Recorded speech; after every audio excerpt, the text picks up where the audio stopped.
नमस्कार साथियों, कैसे आप सभी। स्वागत है आप सभी का जय जेएस एकेडमी में और आशा करते हैं आप लोग स्वस्थ होंगे, मस्त होंगे, तंदुरुस्त होंगे। तो मेरे साथियों, आज हम लोग जानने का प्रयास करेंगे कि उद्योग की अवस्थिति को प्रभावित करने वाले कारक कौन कौन से हैं। तो मेरे साथियों, समय ना गवाते हुए और चलिए इस वीडियो। तो दोस्तों, किसी भी उद्योग की अवस्थिति को प्रभावित करने वाले जो प्रमुख कारक होते हैं ना, उन कारकों को हमने यहाँ पे समझने का प्रयास किया है। देखिए ये क्या है ना कि कोई भी उद्योग लगाएंगे तो उसके लिए कुछ फैक्टर ऐसे होते हैं, कुछ कारक ऐसे होते हैं जो प्रमुख रूप से भूमिका निभाते हैं कि वो वहां चलेगा नहीं चलेगा, कितने स्तर पे लगाया जाए तो फायदा होगा, कितने स्तर पे लगाया जाए नहीं तो घाटा हो जाएगा, उसमें श्रमिक क्या चाहिए, कैसे चाहिए। इनमें से ये सारे जो कारक है ना, ये सारे के सारे किसी भी उद्योग को कहाँ पे लगाया जाए इस चीज के लिए बहुत ज्यादा प्रभावित करते हैं। इन सारे यानी किसी भी उद्योग की अवस्थिति को प्रभावित करने वाले जितने सारे कारक है ना, उनमें से जो प्रमुख कारक है ना, उन कारकों का हमने यहाँ पे लिखा है जिसको समझने का प्रयास करेंगे। देखिए, अगर आपको उद्योग लगाना है ना, तो इसके लिए पहला कारक जो जिम्मेवार होगा ना, वो क्या होगा? पूंजी। अगर मान लिया जाए कि आपके पास पैसा होगा तभी जाकर के आप कोई उद्योग लगा पाइएगा। बिना पैसा के, बिना पूंजी के आप उद्योग चला सकते हैं? बताइए, चला सकते हैं? नहीं चला सकते हैं। यानी अगर आपको उद्योग लगाना हो तो सबसे पहले क्या चाहिए? पूंजी। ये पहला कारक है। जहां पे आप अगर उद्योग लगा रहे हैं तो पहले आपको क्या चाहिए? पूंजी। आप देखिए, अगर आप उद्योग लगा रहे हैं ना, तो दूसरा चीज क्या चाहिए?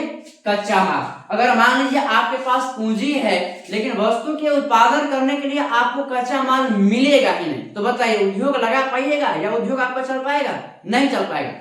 तो पहला किसी भी उद्योग की अवस्थिति को प्रभावित करने वाला कारक क्या है? पूंजी। दूसरा कारक क्या मान सकते हैं?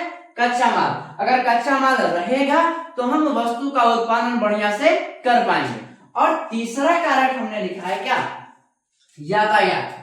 समझ आ रही है? अब ऐसे मान लीजिए कि अगर हमारे पास उद्योग लगा लिए, ठीक है, उद्योग लगा लिए और हमारे पास पूंजी है, हम उद्योग लगा लिए, कच्चा माल भी है, हमने उसके आधार पर भी उद्योग लगा लिया, लेकिन बताइए यातायात के साधन अगर ये नहीं हो तो आप कच्चा माल मंगवा सकते हैं? नहीं मंगवा सकते हैं। या आपके पास जो वस्तु का उत्पादन हो गया है वो उत्पादित वस्तु बाजार तक जा सकता है? नहीं जा सकता है।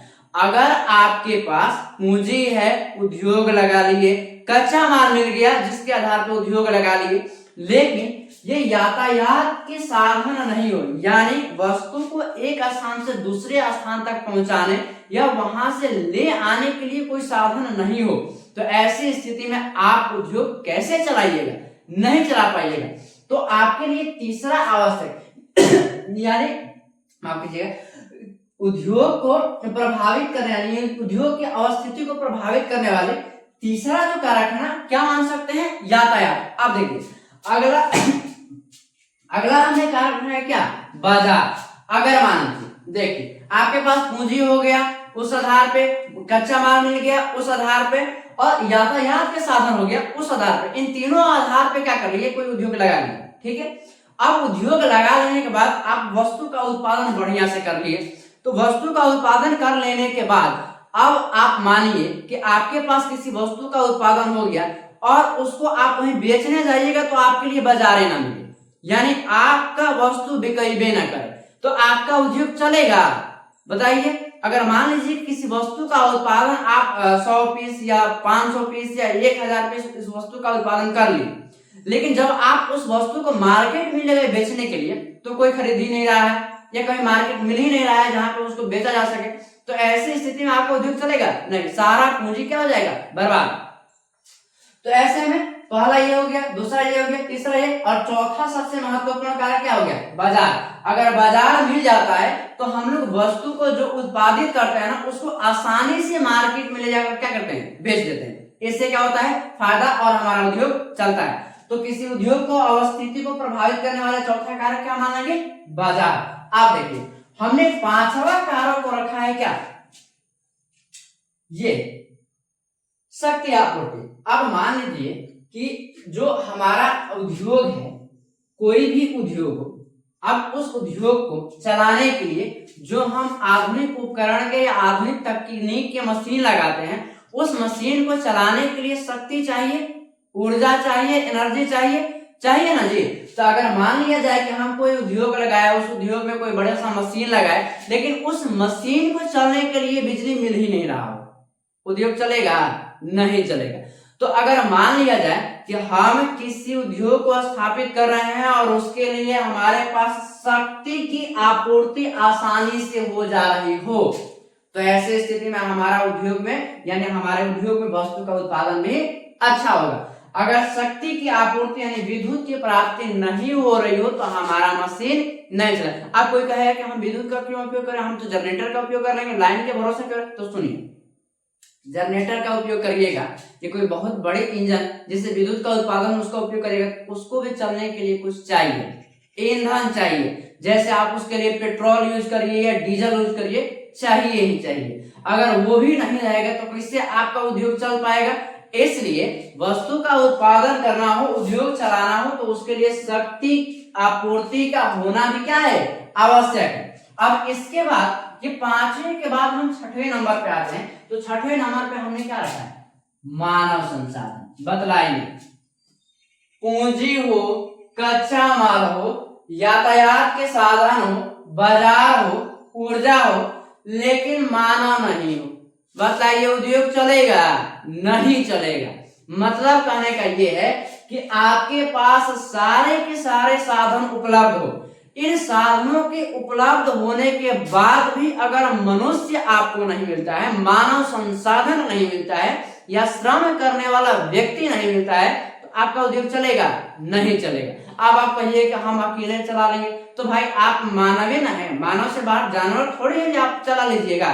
आप क्या है? मानव है। तो आप खुद ही काम कर लीजिए, आपका छोटा सा उद्योग है, आप क्या कर लीजिए? खुद ही चला लीजिए। आप मानव है तो आपका उपयोग हो रहा है कि नहीं हो रहा है? हो रहा है। तो इसलिए इन सारे साधनों के होने के बावजूद भी अगर मानव संसाधन का उपयोग नहीं होता है तो वस्तु का उत्पादन नहीं होगा। अब वस्तु के उत्पादन से लेकर के उसको बिक्री तक या उसको कंज्यूम करने तक की प्रक्रिया में मानव ही मानव उपयोगी होते हैं। समझ में आई बातें? अब इस बात पर यह चीज निर्भर करता है कि आपका उद्योग कितना बड़ा है। अगर छोटा उद्योग है तो छोटे श्रम शक्ति की आवश्यकता पड़ेगी, और अगर बहुत बड़ा उद्योग है तो बहुत बड़े मात्रा में श्रम शक्ति की आवश्यकता पड़ेगी, और ये श्रम का कार्य करेगा कौन? तो मानव। इसलिए मानव संसाधन का भी होना आवश्यक है। आप ऐसे कहीं जगह पर ले जाकर के उद्योग लगा दीजिए जहां मानव कार्य करने जाइए ना करे, आपका उद्योग चलेगा? नहीं चलेगा। तो इसलिए जैसे पूंजी, कच्चा माल, यातायात, बाजार, शक्ति आपूर्ति, ये सारे फैक्टर कार्य करते हैं किसी उद्योग के स्थानीयकरण के लिए या उद्योग की अवस्थिति के लिए, उसी तरीके से मानव संसाधन भी प्रभावित करता है किसी उद्योग की स्थानीयकरण के लिए या अवस्थिति के लिए। तो ये क्लियर हो गया छठा। अब देखिए सातवां हमने क्या रखा है, यहां पे समझिए जलवायु। ठीक है, हमने सातवां कारक जो रखा है जो उद्योग की अवस्थिति को प्रभावित करता है, उसे क्या रखा है? जलवायु को। अब सोचिए, अब आप सोचिएगा कि जलवायु कैसे प्रभावित कर सकता है किसी उद्योग को? तो समझिए जलवायु भी प्रभावित करता है किसी उद्योग की अवस्थिति को। कैसे करता है ऐसे समझिए। जैसे मान लीजिए कि आप कुछ ऐसी वस्तु का उत्पादन करते हैं जो गर्मी के मौसम में चलेगा, या कुछ ऐसा वस्तु है जो सर्दियों के मौसम में चलेगा। अब जैसे कोका कोला, चलिए कोका कोला या ये जो ठंडा बनाने वाली पेप्सी वगैरह बनाने वाली कंपनियां हैं, ये कंपनियां गर्मी के मौसम में चलती है, सर्दियों के मौसम में? सर्दियों के मौसम में। अब वो बात अलग है कि अभी यहाँ सर्दी पड़ रहा है, कहीं और गर्मी पड़ रहा है, तो वहां ले जाकर बेच सकते हैं, लेकिन वो अलग चीज है। आप ऐसे समझिए कि अगर आपके देश में जब सर्दी पड़ रहा हो यानी सर्दियों का मौसम चल रहा हो, उस टाइम में आपका स्प्राइट वगैरह ठंडा कोका कोला जो भी हो नहीं बिकेगा। तो ऐसी स्थिति में वो उद्योग उस टाइम में चलेगा? नहीं चलेगा। और वैसे ही जो गर्मी में या सर्दियों में बिकने वाला वस्तु है वो गर्मियों के समय में बिकेगा? नहीं बिकेगा। तो जलवायु जो है ना, ये महत्वपूर्ण फैक्टर निभाती है किसी भी उद्योग के स्थानीयकरण में। अब अगर मान लिया जाए कि हमारे यहाँ बहुत सारे, जैसे मान लीजिए कि चीनी उद्योग, ठीक है, चीनी उद्योग के बारे में आप तो बढ़िया जानते होंगे। तो चीनी उद्योग हमारे लिए ये उन क्षेत्रों में लगाए जाते हैं जहां पे इसका कच्चा माल बहुत आसानी से मिल जाए। क्योंकि अब ऐसे मान लीजिए कि जो चीनी उद्योग है उसका कच्चा माल क्या होता है, गन्ना होता है। अगर गन्ना को उत्पादित किया जा रहा है ना, और उत्पादित करने के बाद जब उसकी कटाई की जाती है उसके पेराई के लिए, तो कटाई करने के 24 घंटे के अंदर वो अगर मिल में नहीं पहुंचती है और 24 घंटे से बहुत ज्यादा टाइम लेट होता है ना, तब अगर गन्ने का पेराई होती है ना, तो उसका रस बहुत कम निकलता है। समझ में आ रही है। अब ऐसे ही अगर देखा जाए ना, तो पूरे 100% गन्ना का ना मात्र 10% ही उसमें से चीनी बन पाता है, बाकी सब वेस्ट हो जाते हैं। उसमें से जो रस निकलता है ना, उसका जो चीनी बनता है, मात्र पूरे गन्ना का 10% हिस्सा ही क्या होता है, चीनी बन पाता है, इतना कम। अब ऐसे में अगर मान लिया जाए कि हम 24 घंटा यानी 24 घंटा से अधिक टाइम लगा करके गन्ना को कहाँ पहुंचा रहे हैं, कंपनी में, तो वहां पे पेराई होगा तो नुकसान होगा कि नहीं, नुकसान होगा। रस कम निकलेगा तो चीनी कम बनेगा। या अगर 24 घंटा से मान लीजिए कि 48 घंटा लगा दिए, बताइए, गन्ना सूख जाएगा। तो ऐसी स्थिति में जलवायु, यानी जहां पे गन्ना के उत्पादन के लिए जलवायु अच्छी होती है उसी क्षेत्र में, और जहां पे गन्ना का उत्पादन अच्छा खासा हो जाता है, वहीं पर इस उद्योग को लगाया जा सकता है, गन्ना उत्पादन को, अन्यथा नहीं चलेगा। तो इस तरीके से जलवायु भी क्या करती है, किसी भी उद्योग के स्थानीयकरण को प्रभावित करती है। क्लियर हुआ। अब इसके बाद हमने कारण रखा है 8वां, ये 8वां कारण। तो ये जो कारण है ना, ये क्या है, राष्ट्रीय नीति। अब जरा सोचिए, अब इसका तो इस पूरे प्रक्रिया में कोई योगदान नहीं है। यानी इधर से ये देखिए, पूंजी हो गया, कच्चा माल हो गया, यातायात के साधन, बाजार हो गया, शक्ति आपूर्ति, मानव संसाधन, जलवायु। अब इसमें ये नीतियां कैसे आ गई, तो नीतियां आती है। अब समझिए कैसे आती है। अगर मान लिया जाए कि आपको कोई उद्योग स्थापित करना हो, है ना, कोई उद्योग लगाना हो, और उसमें से सरकार आए कि नहीं, आप यहाँ उद्योग लगाना चाहते हैं, तो आप पहले कितने बड़े लंबे कागजाती प्रक्रिया को पूर्ण करिए। अब सरकारी काम, एक कागजाती काम पूर्ण करने में कितना लंबा टाइम लग जाता है, तो कागजाती कार्यों के प्रोसेस करवाइए पहले लंबा चौड़ा, और उसके बाद सरकार बोल दे कि आपके यहाँ अगर कंपनी लगती है तो हमको आप इतना रुपए टैक्स के रूप में दीजिएगा, या जो मुनाफा होगा उसका इतना प्रतिशत हिस्सा हमें टैक्स के रूप में दीजिएगा।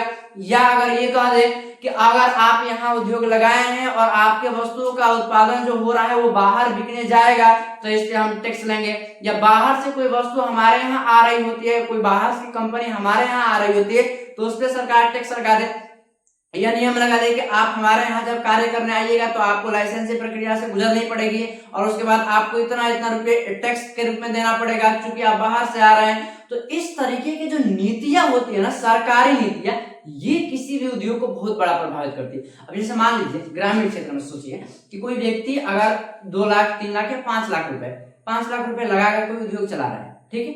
अब ये 5 लाख की लागत से ही उद्योग चल रहा हो, और ऐसी स्थिति में भी सरकार आगे टैक्स वसूलने लगे, कहे कि हमको टैक्स दीजिए, आप इस तरीके से काम कर रहे हैं, इसके लिए लाइसेंस बनवाइए, ये करिए, बहुत सारा झंझट। अब बताइए, कोई व्यक्ति 5 लाख रुपया लगा कर उद्योग चलाना चाहते हैं और उसके ऊपर से सरकार टैक्स वसूल रही है, और सरकार बहुत सारी नीतियों को लगाकर उसको बाधित कर दे रही है, उसका काम अच्छा से नहीं चल पा रहा हो, तो क्या उद्योग चलेगा, चलाएगा वो व्यक्ति? नहीं चला पाएगा। अगर इससे भी छोटा देखा जाए तो 1 लाख 2 लाख रुपए लगाकर कोई व्यक्ति उद्योग चलाता है तो मुनाफा कितना होता है? बहुत ज्यादा नहीं, कम। अब ऐसे में इतने रुपए में अगर कोई उद्योग चलाया जा रहा है और उसको कहा जाए कि आप लाइसेंस बनवाइए, ये कागज पूर्ण करिए, वो कागज पूर्ण करिए, ये सर्टिफिकेट दिखाइए, वो दिखाइए, इस तरीके की नीतियां अगर सरकार की रहे तो कोई उद्योग चलेगा? नहीं चलेगा। तो इसके लिए सरकार को करना होता है कि ज्यादा से ज्यादा उद्योग स्थापित हो सके, इसके लिए उसको अपने लाइसेंसी प्रक्रिया में, उसके नियमों में, उसके टैक्स वगैरह, इन सारे चीजों में कटौती करके सरकार द्वारा उद्योग धंधों को बढ़ावा दी जाती है, ताकि यहाँ पे उद्योग बड़े से बड़े मात्रा में आकर के स्थापित हो। विदेशी कंपनियों को देश में बुलाने के लिए भी बहुत सारे नियमों में बदलाव, बहुत सारे शर्तों में कटौती, कमी की जाती है, ताकि बाहर से भी कंपनियां आए हमारे यहाँ और हमारे यहाँ आकर के वस्तुओं का उत्पादन करें, ताकि हमारे देश में भी रोजगार का सृजन हो, हमारे देश में वस्तुओं का उत्पादन बढ़े, तो कि हमारी अर्थव्यवस्था भी क्या करे, ग्रोथ करे। तो इन सारे कारणों से ये जो राजनीतिक या राष्ट्रीय नीतियां होती है ना, ये भी नीतियां क्या करती है, किसी भी उद्योग को या किसी भी उद्योग के स्थानीयकरण को प्रभावित करती है। तो मेरे साथियों, आज कुछ लंबा ही वीडियो हो गया। अब अगले वीडियो में हम देखेंगे उद्योग के प्रकार कितने होते हैं। ठीक है, हमने अभी क्या समझा है, उत्पादन क्या होता है, कितने प्रकार के होता है, उद्योग क्या होता है, और इसके स्थानीयकरण या अवस्थिति को प्रभावित करने वाले कारक कौन कौन से होते हैं। इतने सारे चीजों को देख लिया है। अब अगले वीडियो में हम देखेंगे कि उद्योग कितने प्रकार के होते हैं, इसके प्रकार को हम समझने का प्रयास करेंगे। तो मेरे साथियों, मिलते हैं अगले वीडियो में, और आप लोग चैनल को सब्सक्राइब करें, वीडियो को लाइक करें और शेयर करें मेरे साथियों, और सपोर्ट करें हमें, और इसके साथ जय हिंद।